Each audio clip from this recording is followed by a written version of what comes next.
Buying USDT on Binance in Dubai is pretty easy thing to do. Today I'm gonna teach you how you guys can buy USDT on Binance in Dubai.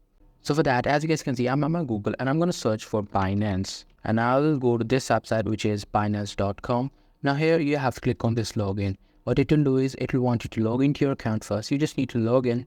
After logging into your account, you will see a page something like that.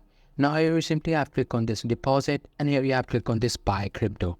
Now here, as you guys can see, there are 3 steps that they want you to do. You need to verify your account first. Currently, in my case, my account is not verified. So you just need to put your amount, the amount of USDT you want to buy. So I'm just going to select USDT right here, and I'm going to click how much USDT I want to buy. Suppose I want to buy $15 worth of USDT. I'm going to select that, type that, and I'm going to click on this verify and buy.